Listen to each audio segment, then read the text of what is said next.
Art of Adventure. This is episode 203 with Dave and Amy Freeman. The Art of Adventure is the podcast that helps you travel the world, run your business, and embark on an epic quest. I'm your host, lead explorer, and guide, Derek Loudermilk. Check out the show notes on derekloudermilk.com and download your free guide to the top 10 ways to make money online while traveling the world. Adventure Quest. It's happening, Bali, April 20 to 27 for a reset and a breakthrough. So today you're going to hear from Amy and Dave how they spent a year in the wilderness. But it only takes a second for you to start benefiting from being out in nature, which is why I've constructed this trip to work on our businesses while having epic adventures in the wilderness, in nature, in some of my favorite spots on the island of Bali. So I invite you to join me. Check it out at derekloudermilk.com. Today, Amy and Dave Freeman are on the show to tell us about how they spent a year outside in the wilderness in the Boundary Waters canoe area because they are fighting for clean water in the Boundary Waters. And if you haven't been to the Boundary Waters, you'll hear us talk with so much love about this place. It's really a magical place and a place worthy of preserving. So that's what they wanted to do. And you're going to hear all about how they made this happen. How did they get funding for it? How did they get food? How did they move from lake to lake or frozen lake to frozen lake over the course of an entire year out in the wilderness? And then what was it like for them to come back, to reintegrate with civilization, and how they earn money from things like the wilderness classroom or giving presentations or had sponsorship from the Save the Boundary Waters Foundation. So these guys are great. They're such Minnesotans. Minnesota nice is this thing you'll hear. Really nice people. You are going to fall in love with Dave and Amy Freeman. So here they are.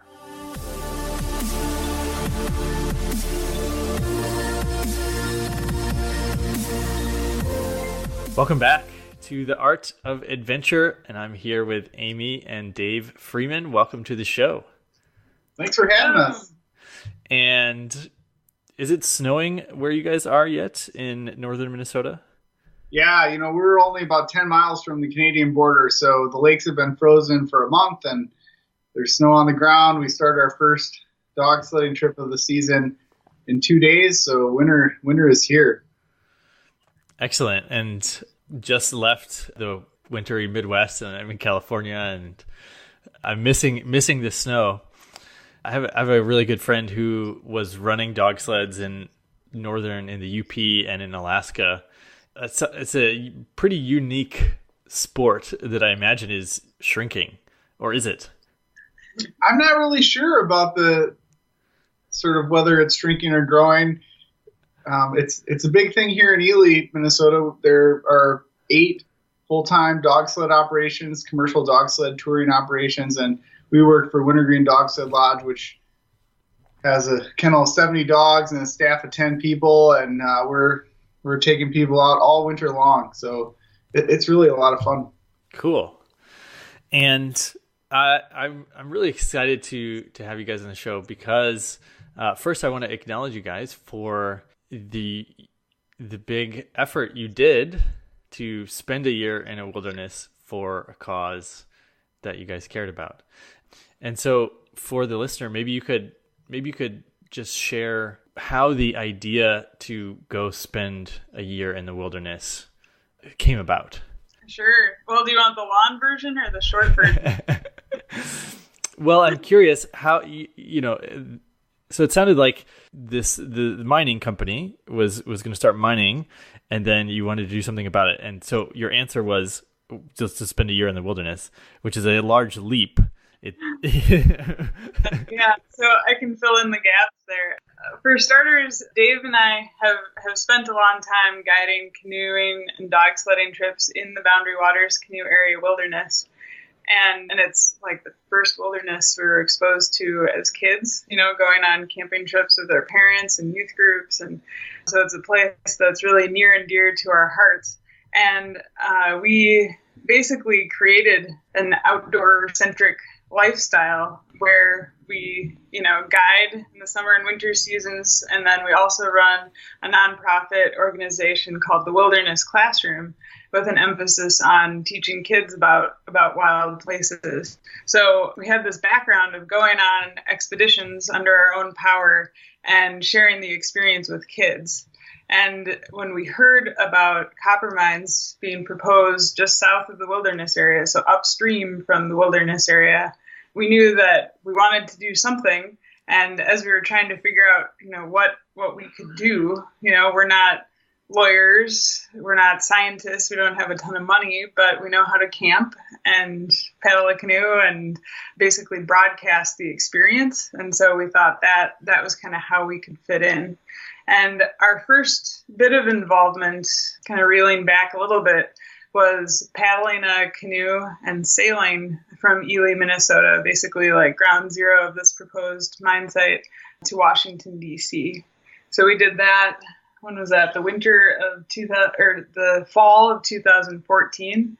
And that took us about 100 days. And as we were doing it, we were constantly trying to think of what we could do next, because we knew that the effort would sort of take longer than 100 days. We were kind of in it for the long haul in trying to affect change with this. And so we thought, well, if we spend a whole year in the Boundary Waters Canoe Area Wilderness, we can keep it on people's minds for a whole year by doing updates on social media, posting photos almost every day and video clips and writing articles for a host of online publications. So that was kind of our approach to working to prevent this type of mining near the wilderness. And when you went to DC, what was your route? How did you get there? Just out of curiosity. So we spent the first 10 days paddling through the Boundary Waters Canoe Area Wilderness, following the U.S.-Canadian border, and then we did a 8.5 mile long portage, which is basically a hiking trail where we carried our canoe and all of our supplies from the Boundary Waters down to Lake Superior. It's called the Grand Portage. It's called the Grand Portage. It's a historic portage used by the Americans and the French-Canadian fur traders and trappers. So from there, we loaded our canoe onto a sailboat, and we sailed it across Lake Superior and Lake Huron, and then we left the sailboat, put it away for the winter, and paddled from there up the French River and down the Mattawa River to the Ottawa River, and then down the Ottawa River through Ottawa and Montreal, and then through a series of canals to Lake Champlain, down the Hudson River to New York City, and then through a series of rivers and canals to the Chesapeake Bay and eventually all the way to DC. So it was a water route, and we did 40 presentations along the way, and thousands of people signed our canoe, and we told them about the issue. And the Boundary Waters is the most popular wilderness area in the country, and it has been ever since the Wilderness Act was passed in 1964. More people visit the Boundary Waters than any other wilderness. There are over 700 wilderness areas in the country, and the Boundary Waters has always been the most popular. And it's also over 1 million acres. It's the largest wilderness area east of the Rocky Mountains and north of the Everglades.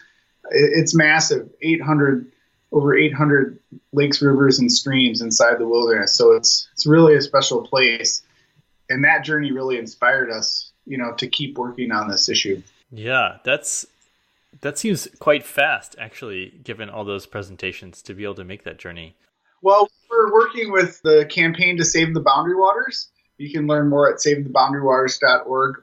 So we have worked with them through Paddle to DC, and then again through our year in the wilderness. And so for that journey, we had a young woman who was our support person, and she drove this beat up old Suburban along, shadowed us. And so she would take us to the grocery store to get supplies or go there for us. And she helped arrange all the presentations, and she would pick us up from the river or lake where we were and, drive us to the University of Maryland or the Explorers Club in New York City or, microbrewery or an outdoor store or wherever we were giving presentations. So she really facilitated all of that. So really all we had to do was paddle and do media interviews and, do these events. She handled all the logistics. So we never could have done it on our own. Wow, that is so key, having someone like that. That's amazing. Yeah, it was the first time we'd ever had someone like that. And in the beginning, we're like, oh, I don't know. I don't think someone following us in a van, it's like, oh, I don't know. But it allowed us to do things that we never could have done if we hadn't had that. Could you define what wilderness area is? Just a place without roads? What is a wilderness area? Yeah, so the Boundary Waters is part of a federally designated wilderness system, and so it's managed by the U.S. Forest Service, and it's part of the Superior National Forest. The Superior National Forest is 3 million acres, and then 1 million of that 3 million acres has been set aside as wilderness. So it's roadless. So no roads, no buildings, basically no motorized use or mechanized use. So like you can't use a bicycle because the bicycle is mechanized. You can't use a sailboat because a sailboat is mechanized. No snowmobiles. Motorboats are allowed on a few of the larger lakes, but primarily motors are not allowed. So it's like the most pristine sort of designation. They try to keep it as untrammeled as possible. So there are no signs. You don't see like signs marking campsites or trails or anything like that. It's I don't know. It's wilderness. I remember I was there a couple of decades ago, and I remember it being so quiet at times. No airplanes, no people other than my group. And when we're quiet paddling across the lake with no wind, it's just nature and the sounds that are around you. Yeah, you can't, for the most part, you can't hear any outside noise. Maybe if you're right at the edge, you might be able to hear a truck sound or something like that. But for the most part, when you're out in the wilderness, you won't hear anything but the call of loons and the howling wolves and the wind in the trees. There's a ceiling, so planes can't fly low over the wilderness. It's one of the few places in the country that are no-fly zones. So it's really special and unlike anything else. And when you think about your year in the wilderness, does it feel nostalgic? How do you currently? You're a year removed? Less than a year? So for a year, it definitely. I mean, I would go back in a heartbeat, and I think it helps for us to continue guiding. So we guided some canoe trips this past summer and dog sledding trips this winter. And so when we go into the wilderness for 4 days, we're reminded of the year we spent out there. And I think it really helped us get in touch with the changes that happen just as the year progresses, the change in seasons, the different birds that you'll hear. And it was just a really special time for us to kind of get even more in touch with this wilderness area that we thought we knew pretty well going in. And did you find that you changed as people? And the root of my question is, we had a guest, Mike Spencer-Bown, on the show a while back, and he spent, 3 months in the Canadian bush, no contact with humans, and he dropped into this way of being where he could sort of hear animals very far away, and the things that he was paying attention to were different than what he would pay attention to normally.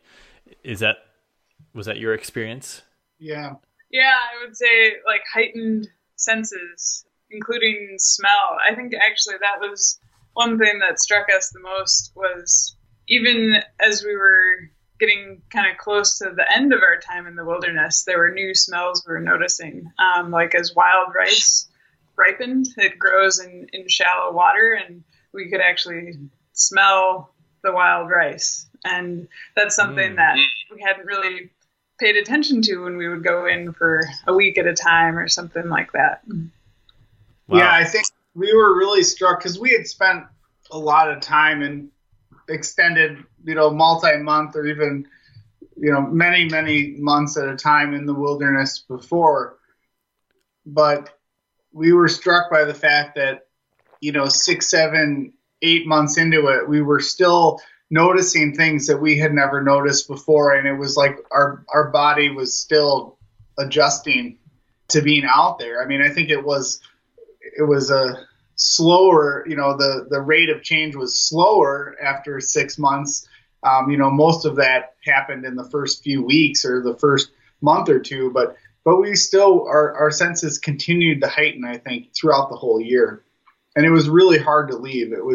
We were far more nervous about leaving the wilderness than we had been about entering the wilderness. And if we hadn't been, getting on an airplane to fly to Washington, D.C. 3 days after we left the wilderness, we would have been happy to just stay.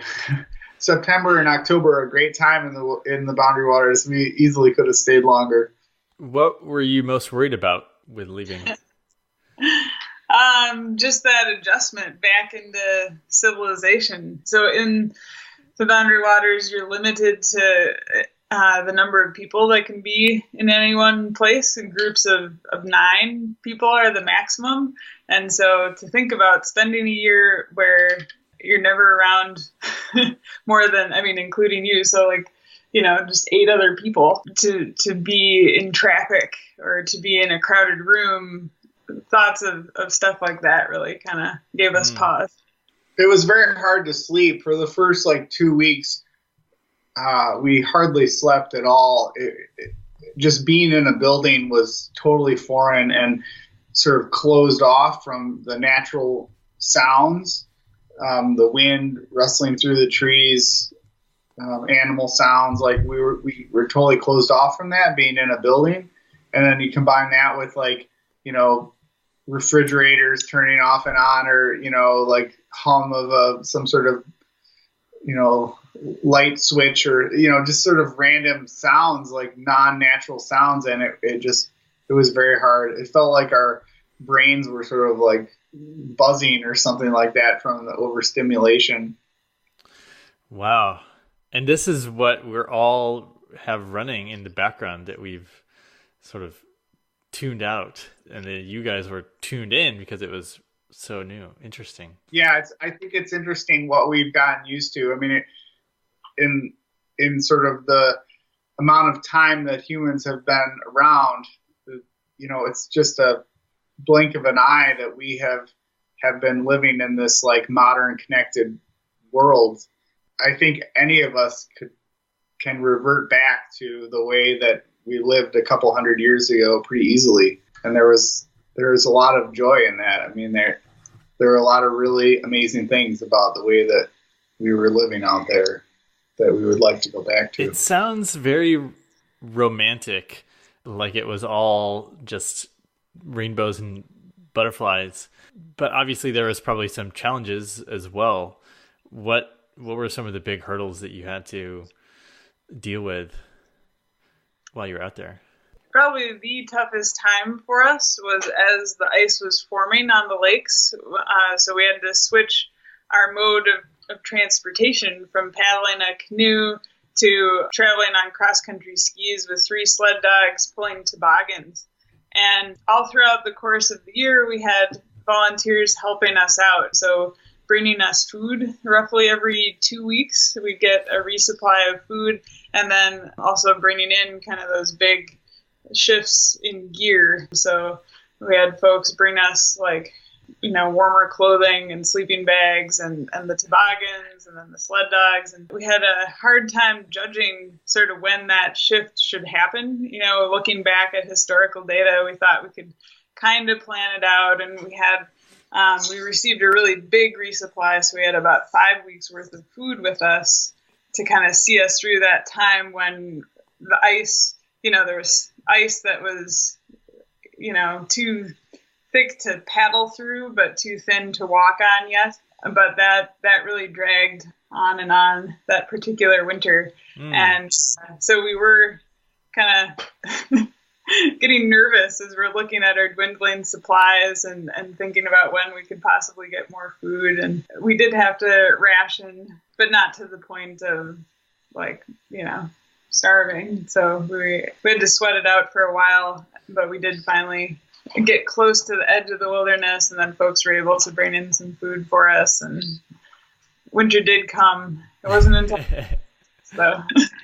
And how did you move across a lake like that? Were you just staying on the shore because you couldn't be supported by the ice? Sometimes we just had to wait. We had about a week where we were just stuck on a campsite because the temperature was getting above freezing during the day and then just barely below freezing at night, and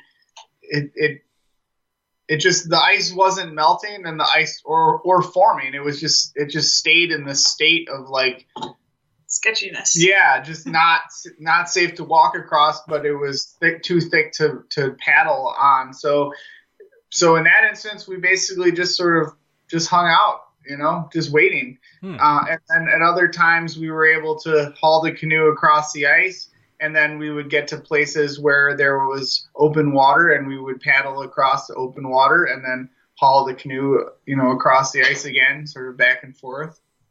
And the funny thing about that time was, it definitely was the most challenging time for us, but I think in a lot of ways it was the most memorable. And part of that nostalgia, when we think back to it, it's kind of like, oh yeah, we lived through it. And also we were just constantly engaged. I think you can get kind of complacent in your everyday life with, whatever you're doing, whether it's like some sort of 9-to-5 job or even paddling a canoe, when life is easy.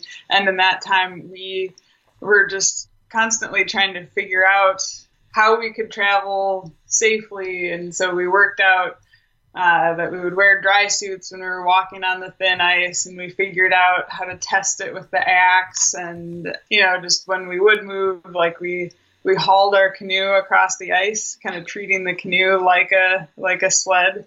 And it was fun in a lot of ways. Yeah, that does sound really interesting, really unique. Because I was wondering, I was like, because I've stepped on lakes when the ice isn't strong enough, and immediately, right, it just swamps your boot, and you're like, well, I've got a cold foot now, and that's not fun. Yeah, I'm curious about your sort of daily routine with how much connectivity, sort of electronically, or if you felt compelled to change campsites regularly. What was sort of the daily schedule like while you're up there?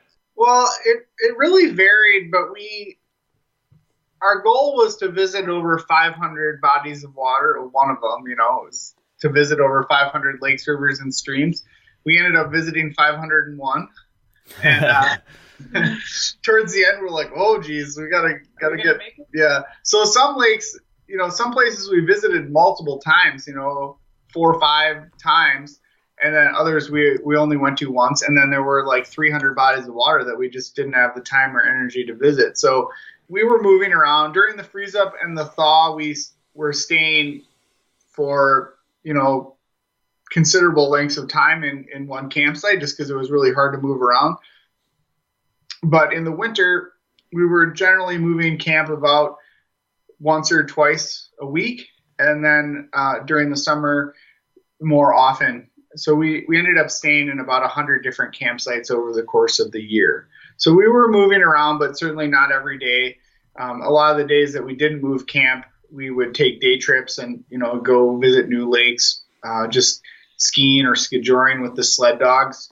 Skijoring is where basically a sled dog pulls you on your cross-country skis, and you sort of ski along, and the dog sort of makes you go faster because they're pulling, or by canoe during the paddling season. And we, a big part of being out there was sharing the experience. So we were posting things with the help of staff from the campaign to save the Boundary Waters. We were posting on social media, probably 5 or 6 days a week on average. And we were doing a weekly podcast with a local radio station, and we were writing blog posts for National Geographic Adventure, Canoe and Kayak, Gear Junkie, Save the Boundary Waters, Wilderness Classroom, and doing a lot of radio and TV interviews and newspaper interviews. So we were like constantly churning out content. Yeah. But we weren't for the most part, there isn't cell service. There are pockets where there's cell service in the wilderness, but for the most part, we were using a small satellite terminal, and that's very expensive. It costs about $6 a megabyte. So, you're not going to be like looking at YouTube videos or even like logging into Facebook or something like that. Basically we would write our social media content and edit photos, and then we would email it out to someone who would post it for us, because we couldn't go on Instagram or Facebook or a blog to upload it ourselves because it would use too much data. So we were connected, but we were using the internet for a very short amount of time for a very specific thing. And so we weren't connected in the way that you are sort of in the outside world, where you just find yourself like randomly like staring at your phone and you're like, well, what was I doing for the last half an hour? So it was more like a tool, just like our tent or our stove or our canoe. The technology was a tool that we used for a specific purpose. But yeah, we were connected. I mean, we were getting, updates. Like we would hear about, things that were going on in politics or, natural disasters or, and we could email our friends and family and stay connected with them that way. So we certainly were connected. It wasn't like we were just, off on our own with no idea what was going on in the rest of the world. And were you looking for news of, is our effort up here? Is it being noticed? Is it like making a difference? Were you checking on the results of your venture? Yeah. So we were in constant communication with the Campaign to Save the Boundary Waters. And so, yeah, we were getting regular updates about what was going on. And, when there were items that people should take action on or something, then we would be pushing those out through our social media channels and things like that. So we were constantly being updated about what was going on. And I guess probably the biggest concern we had going into it was that people would sort of forget about us, and that, after a month, like sort of the media buzz would go down and people would sort of go back to their daily lives, and we'd have this great year in the wilderness, but like we wouldn't really be able to reach people. And luckily that didn't happen. A lot of the reason was because of our strong partnership with the Campaign to Save the Boundary Waters.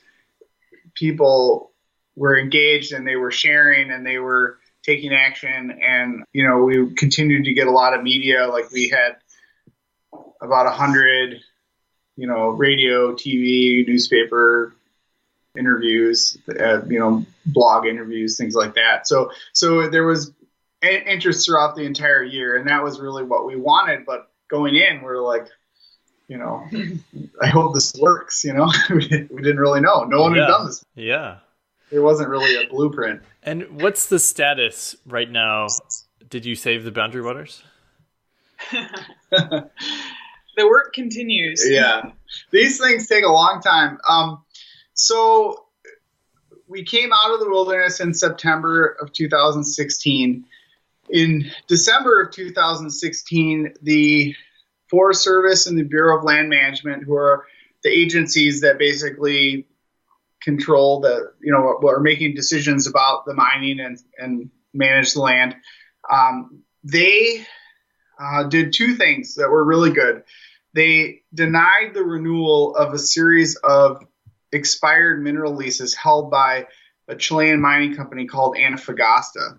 And that was really important because these leases had never gone through any sort of environmental review. They were issued long before, like the Clean Water Act, the Clean Air Act, NEPA. So that was a very important step.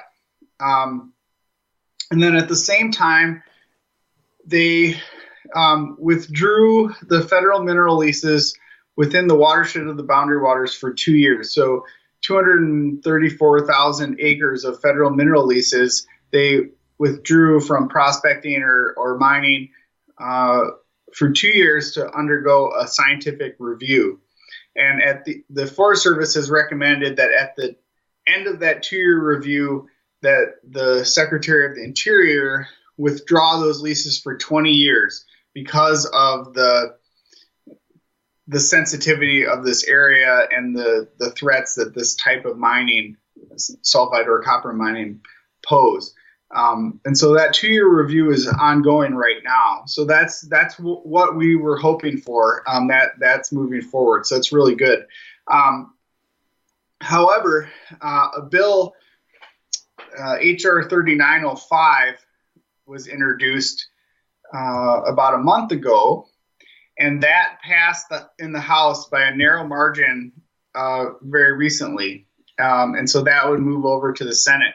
And if that bill basically would hand these mineral leases back to the Chilean Mining Company and just undercut a whole bunch of bedrock federal environmental laws like the Antiquities Act. And so now we're really pushing to ensure that the Senate does not move forward with this bill. And so that's something that affects everybody. Whatever state you live in, all of our senators will weigh in on this. So this is a great time for people to take action to help protect our public lands. And if you go to savetheboundarywaters.org, you can learn more and sign the petition and take action from there.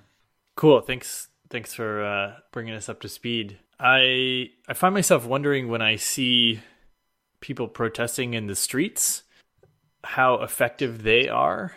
And, obviously you guys had an impact this is sort of like this is a very charismatic act. We're going to be outside in the wilderness.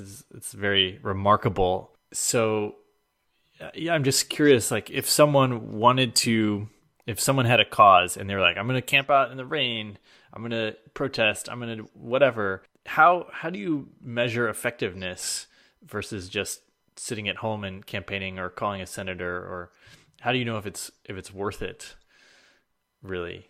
Do you have a sense of that? Yeah. That's a good question. I think in a lot of ways, doing something that is kind of within your skill set to help a cause is incredibly valuable.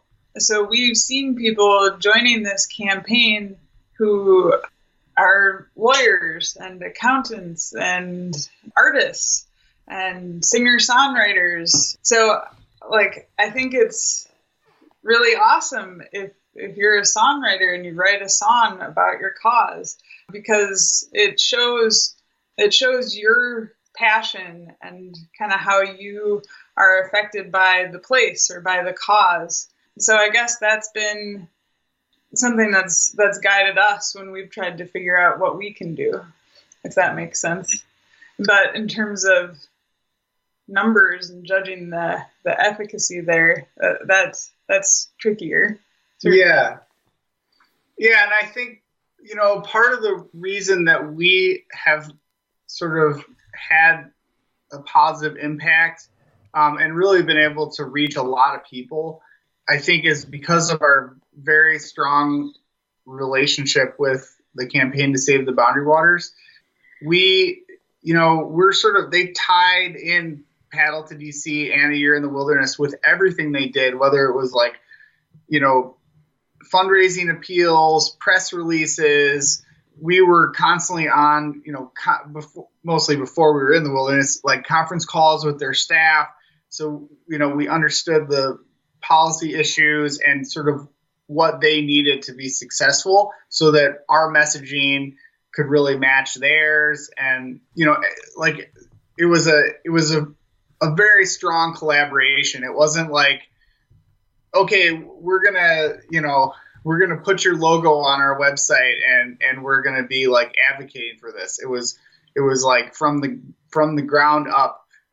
A Year in the Wilderness was organized with them, and it the focus of protecting this place was at the core of every decision that was made. And I think that was really critical to making it successful. So I would just say whether you're an artist that wants to like write a song or produce a piece, or whether you want to go on an adventure and advocate for something, I think your chances of success will be greatly increased if you can form a really strong and meaningful partnership with a group that is advocating for the issue that you want to work on. Because I think the more you can work together with them, you can have a bigger impact if you can really have a meaningful partnership with another organization. That's really important, I think, and something that it's an insight that I'm just learning. So that makes total sense. Existing causes already have a lot of strategy and planning, and yes, brilliant. Thank you. They need creative ways to break through like all the noise, right? And to help people understand why they should care and, why action needs to be taken. And so they need the skills that we have, right? But if we're not working really closely together, then we just aren't. There isn't going to be the benefit that can be there if a really solid partnership is formed, I think. And whatever you're working on, whether it's an environmental issue or social justice or whatever, these groups, like, they need a lot of things, right? They need legal advice. They need help, licking envelopes, and you name it. Like, if you're good with computers or setting up a database, help with databases, programming. Website. There's a wide range of skills that they need, and so if you're passionate about something, the skills that you have can be put to use. You just need to reach out and find the right organization to partner with. And I think it's important to go back to the root of all this, and we're doing this to get people engaged and contacting elected officials. And so if you're someone who is quite busy in your life and you get these form emails to send to your senators and your representatives, it's great to do that, and you can take it one step further and make a phone call. It would take the same amount of time to make the phone call as it would to compose an email. It might seem daunting at first to make the phone call, but that's a very effective way to bring about change. I love that you knew that you were not just like, let's get awareness, but awareness that leads to engagement with an elected official as your goal. So that clears it up as well. Because I think a lot of times we're like, oh, here's an issue that seems worthy of caring about. Then now what? Yeah.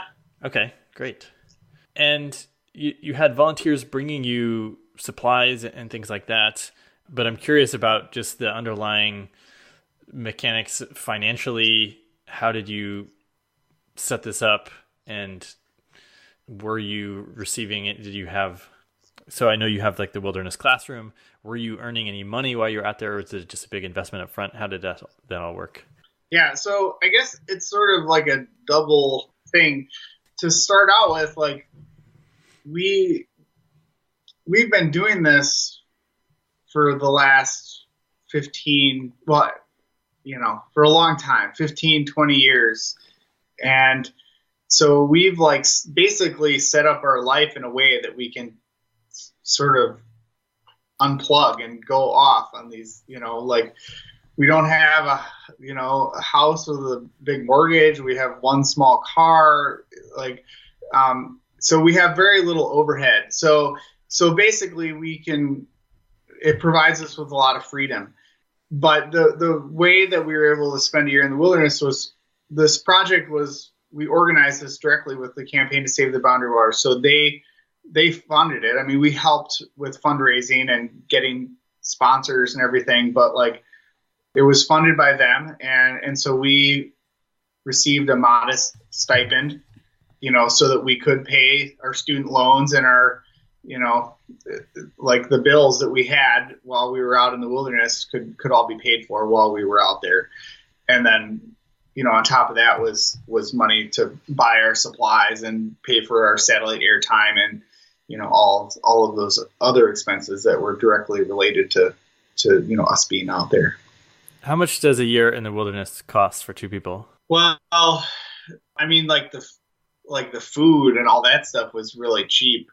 The biggest expense was like, our time and like the staff time that was being put in, and that would far outweigh like the actual expenses.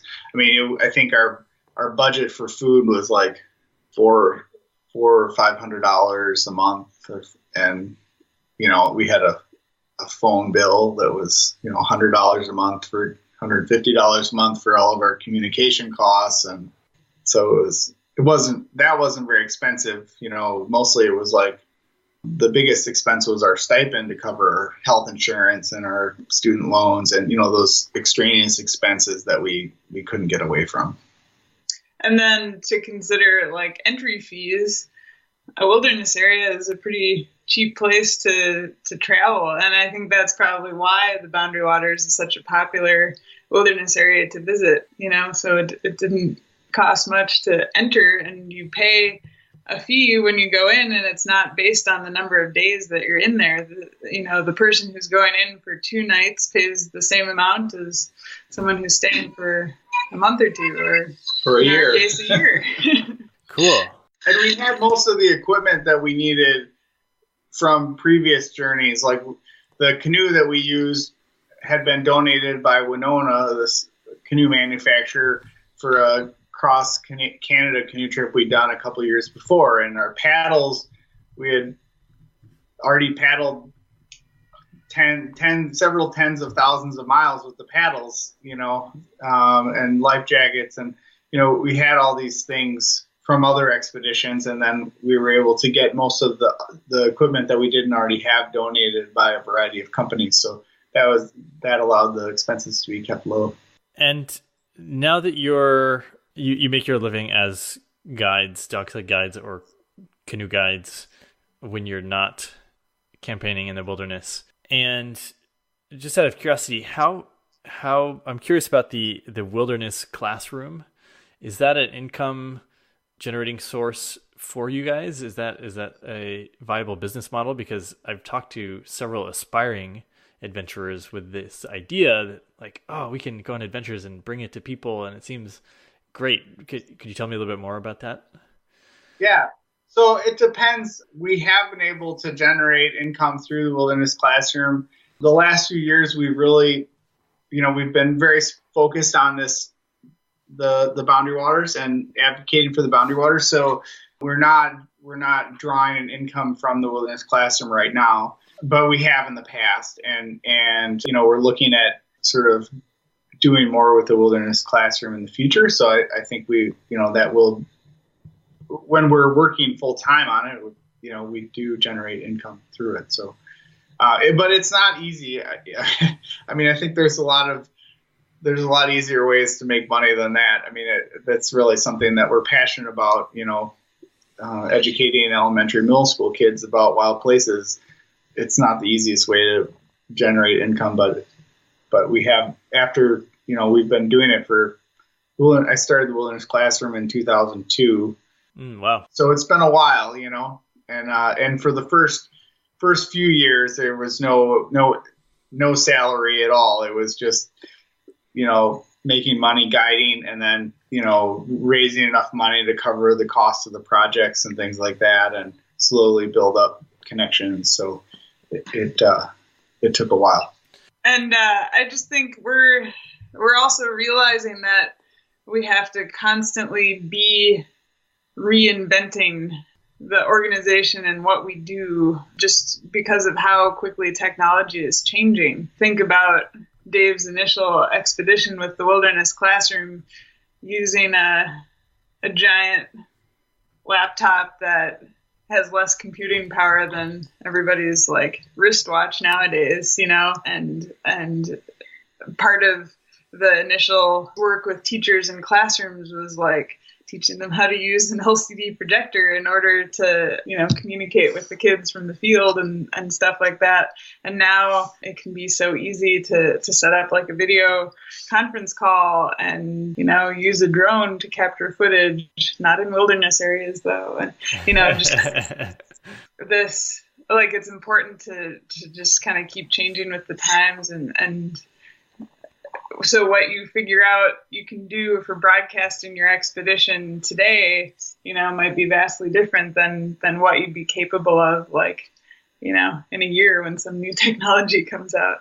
Yeah. And honestly, I think, there's a lot of ways to skin a cat, and I love the wilderness classroom and working with kids, but like, if you're trying to figure out a way to like pay for, sort of an adventurous life, like, you might be better off like just sort of doing like media consulting or like managing social media for a company where you can do it from anywhere or something like that. You could probably make more money doing that than you can, working with kids through the internet, Mm-hmm. Not to discourage people from doing it, but it's not necessarily an easy way to make a living, I guess is what I'm saying. Okay. That's good to know. Like the amount of time that you put in, like writing grants and like communicating with schools and writing curriculum and like all that stuff. Like, yeah, it's good to know. So you're doing a lot of office work, and there might be more, if you're just trying to make money so that you can travel around, my guess is there's a lot of easier ways to do that. We started the wilderness classroom with the sole purpose of like educating kids, and that's the whole mission. And so I think unless you're really mission driven like that, you might want to find a different way to do it. Do you guys have any thoughts or ideas? We travel from country to country, my family, very slowly, 3 months at a time. But we're exposed to a lot of interesting geographic features, parks, but also cultures and different cities and things like that. Besides that being really interesting and expanding our horizons, do you have any ideas for how we could be leveraging those experiences for either kids or for just to help people get a broader sense of the world, maybe? And I was thinking, is VR experience, is that a reasonable thing? But I just thought I'd get your thoughts. Yeah, I think it's a really good question. We have, one thing that we've done through the wilderness classroom is we have partnered with families. Like, we had this family that spent a year traveling around the world. They went to like 13 different countries, and they had 2 young children. And so we helped them, like, basically through the wilderness classroom. They had their own blog, and they were updating and sharing their experience from all over the world and connecting with classrooms. And so that was really cool. And I think it was a neat way for them to share their experience. But the parents were like executives that basically took a year off to, like, not a sabbatical. They got different jobs when they came back, but it was like, this was something that they did as a family. And so that educational part was like, it was sort of a supplement, it wasn't like something that was generating income for them. Mm-hmm. But I think that can be really good. And, it can even be something that starts small. Like, if you have kids that are in school and you're going to, then head out and travel for a while, like, it can be as simple as just talking to the school district where you're connected and explain what you're doing and try and, set something up with them.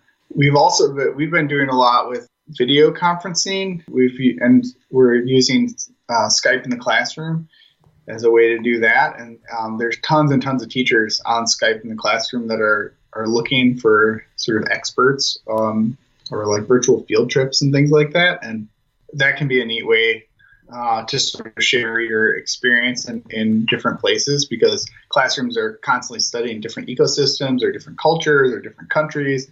And so it's a neat way for them to be able to be studying Ecuador or, the rainforest or oceans or something. And then if they can connect with someone that either is currently, in that place or has spent a bunch of time in that place, and can show pictures of it and answer questions about it, that can be sort of a real neat real world connection with an expert for their class. And they typically only last like 20 or 25 minutes. So it's not like a huge time commitment or anything like that. But I think that can be really rewarding for both the expert and for the kids that they're connecting with.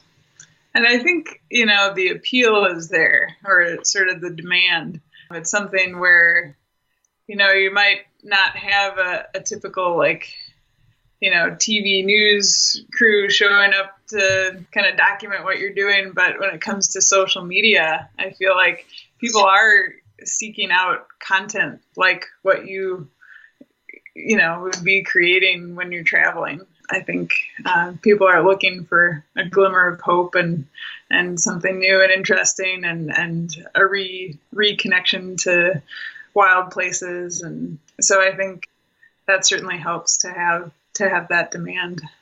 Brilliant. Yeah, thanks. I'll keep looking for ways that we can just use our normal experience to connect with people. And as far as for you guys, you've been running, like you said, wilderness classrooms since 2002, and you've been doing a lot of expeditions. What's the sort of big picture for your life? Do you just know that you value the wilderness and you plan to keep guiding and doing large expeditions? Do you have sort of an intention moving forward with what you'll be doing with your time? I think, we're always trying to evolve and figure that out.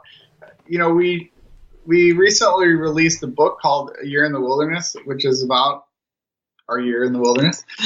Great title. In September. Yeah, creative title. And so the last few months we've just been traveling around like crazy, doing book signings and speaking. A lot of our income now comes from giving presentations. So along with guiding trips, we do a lot of presentations for a wide range of audiences, from middle schools and elementary schools to universities, outdoor stores, all different libraries, all sorts of different venues. And so, yeah, I guess we've been really doing that a lot. And, I think we want to do more big adventures. And we're just now starting to sort of catch our breath and, sort of being able to focus on, okay, what do we want to do next? We usually spend about 9 months to a year planning for our adventures. And so I guess we don't have a big one planned. We're just sitting down to start thinking about that now. But we certainly want to continue to, educate people and advocate for wild places like the Boundary Waters. We're just still in the process of figuring out the next step. Just a quick question about your speaking. How often are you speaking, getting paid, and how often are you speaking for free? And do they find you when it's paid speaking, or do you pitch them? Mostly, occasionally we do pitch things, but mostly they come to us. And I would say most of the time we're getting paid. Around the book thing, we have done a few free ones just with the promotion of the book, but typically we do at least charge something. Occasionally we do ones for free that are in the area, for a nonprofit that we really support or something like that. But typically we charge a fee. We sort of see it as this is like our job, so we can do a few for free, but for the most part, we get paid. And how many we do, it really varies. A lot of times it depends on the season. So right now we just finished doing a lot of presentations. I think we probably did 30 in October and November, or wow, late September through November, 25 or 30. But then now, we probably will only do like 2 a month or something. Yeah. We'll probably do like between 5 and 10 over the course of the winter because we're guiding dog sledding trips. So, we set it up. So then in the spring we'll be doing a bunch more. So, sort of we schedule it when we're not out on an expedition or it's not like the peak time for guiding, canoeing, or dog sledding trips. So we try to sort of schedule our presentations in the downtime from those things. And then sometimes like we'll do them in the middle of the winter when we're guiding dog sledding trips, but it's going to have to be a good one that pays quite a bit so that it offsets the income that we could make when we were guiding trips, so we sort of like, we juggle it and when possible, we try to sort of like, well, how about if we come in April, so we sort of move them to times of the year when we know that it's going to be best for us to do it. And just out of curiosity, what is a good amount? Is it like $5,000 to go somewhere to give a talk or $100 or? Yeah. So, I mean, we're still trying to. I don't know that we have that figured out. We, I guess like sometimes we do them for a couple $100, but we typically try to charge more, like it, if we're going someplace far away, then we're going to be like a couple $1,000s plus our travel expenses. If it's someplace we can drive to, it's 5 hours away or something and it fits with our schedule, then it's more like 500 or 1,000 or something like that. So, and we charge more when we both go. If it's just one of us, then, we can charge a little bit less. So we just sort of adjust based on the situation. If it's easy for us to do, then sometimes we can do them for less. And if it's a big commitment that's scheduled way in advance and they want both of us there, then we're going to charge a lot more money. Great. Yeah. Thanks for answering my business questions. Is there anything that we haven't talked about that you think is important for our listeners to hear from you or to know? Well, I guess one thing, just relating back to the reason why we spent a year in the Boundary Waters and the concern about mining on the edge of the wilderness, like we talked about it in very general terms, and just to kind of spell out the major threat that we saw with it. So it was they say like it's a copper mine, like copper and nickel.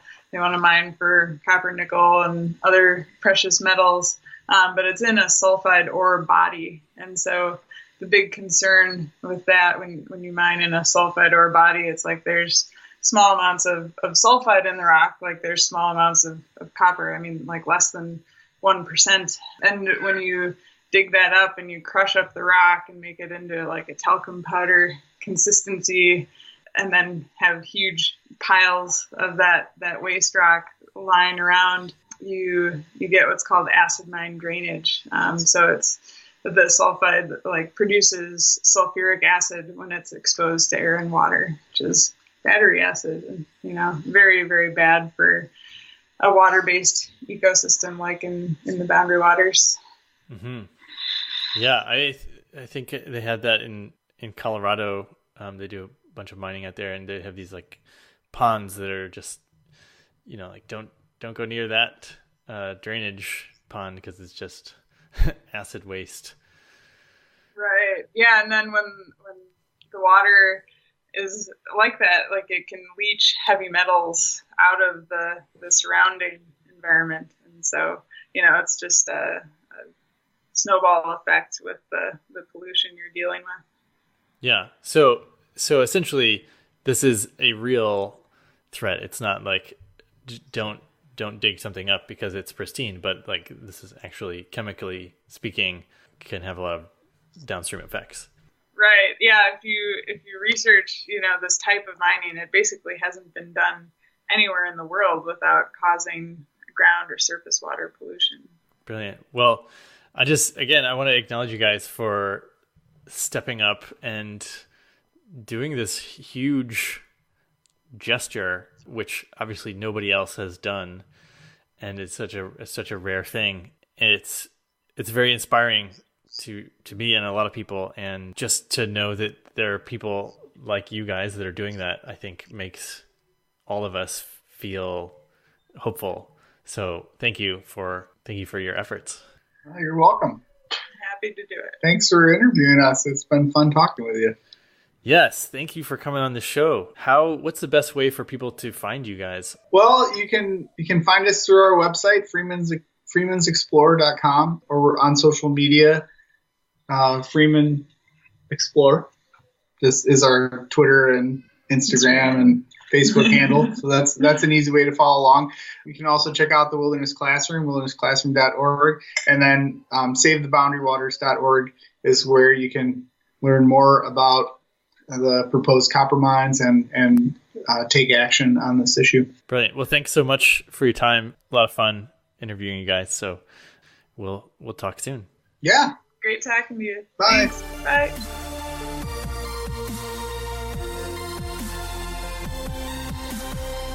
Such a good episode. Thank you again, Dave and Amy Freeman. Give them a shout out if you appreciate what they're doing, or if you're inspired, support their cause, or go out and support a cause that you want with the skills that you already have. And it's interesting to see how many of these adventurers we've had on the show are now earning a living from telling stories about adventure, from being presenters and speaking about all the amazing things that they've done. There's hope. There's hope for us all. And let's be clear, you don't have to be broke to be an adventurer. You can make lots of money. And if you're changing the world, you ought to be making lots of money. And this, again, is why I made Adventure Quest, because I want to combine powerful business coaching and powerful business and briskets with adventure, because I believe that they should go hand in hand. I believe we can change the world and make a lot of money and do amazing things in the wilderness, like canyoning and volcano climbing and surfing and all these things. And that's what you're going to get at Adventure Quest in Bali. See how I seamlessly worked that in to the post episode wrap up. Check it out. April 20 to 27 in Bali. I'd love to see you there. That's all for today. Thanks so much for listening. Now it's your turn to go out there and be adventurous.